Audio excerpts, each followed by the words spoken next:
पंचायत समिति वार्ड के परिसीमन के बाद लसाणी के एक बुजुर्ग ये बोलते दिखाई दिए कि हमारा वार्ड मत बदलो, हमें पहले के वार्ड में ही रहने दो। कई नाम है आपरो? जेतो नाम है मारो। कशो गांव है? लुसाणी। तो आज लसाणी उतरा छठी राजसमंद आया, कई बात वेगी?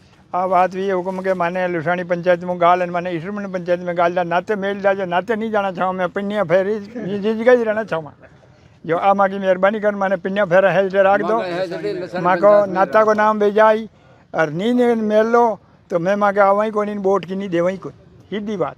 कौन मेल रहा नाते आपने? अब कौन मेल रहे थे कहीं माँ के अखबार में आया मैं मोबाइल में आई जो देखी कि कहीं लिखत में तो निशानी है नहीं तो की को नाम ले देखो को मैं नहीं क्यों मारा मुंडो अपन कहीं लिखत में आई बैठी तो खेतो मैं लिखत में नहीं आई थी किसान क्यों जो कलेक्टर साहब ने क्या आया एसडीओ साहब ने क्या आया माँ की हुनाई कर लो।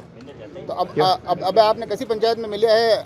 ईश्वरमंड में तो ईश्वरमंड में कहीं हुए ना नवी पंचायत देखो थोड़ा दिन नहीं हुक्म नहीं माँ का बदनाम बजाओ के नाते बढ़ गया मैं तो नाते नहीं बढ़ना चाहूँ सीधी